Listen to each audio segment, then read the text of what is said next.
আত্মপ্রকাশ ঘটেছে গণ অভ্যুত্থানের নেতৃত্ব দেওয়া তরুণদের রাজনৈতিক দল জাতীয় নাগরিক পার্টির। এই দলে নাহিদ ইসলামকে আহ্বায়ক ও আক্তার হোসেনকে সদস্য সচিব করা হয়েছে। দলটির দক্ষিণাঞ্চলের মুখ্য সংগঠক হিসেবে দায়িত্ব পেয়েছেন হাসনাত আবদুল্লাহ।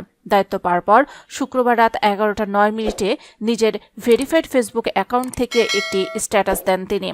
সেখানে হাসনাত লেখেন, চট্টগ্রাম বিভাগ, খুলনা বিভাগ, বরিশাল বিভাগ, ঢাকা বিভাগ, স্বাধীন সার্বভৌম বাংলাদেশের এই জেলাগুলোর ফ্যাসিবাদ বিরোধী ও বাংলাদেশপন্থী ছাত্র জনতার সঙ্গে অচিরেই দেখা হবে ইনশাল্লাহ।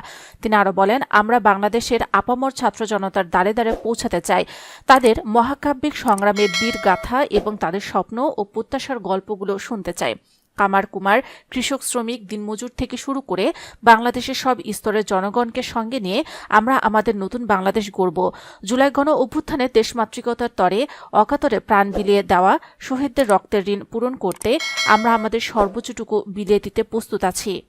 হাসনাত বলেন, জুলাই আমাদের নতুন বাংলাদেশ সৃষ্টির দ্বারপ্রান্তে পৌঁছে দিয়েছে। আমরা সবাই মিলে আমাদের সেই চির আকাঙ্ক্ষিত বাংলাদেশ নির্মাণ করব ইনশাল্লাহ। এর আগে দলের আত্মপ্রকাশ অনুষ্ঠানে নিজ বক্তব্যে হাসনাত আবদুল্লাহ বলেন, 5 আগস্টের মধ্য দিয়ে আমরা দুঃশাসনের কবর রচনা করেছি।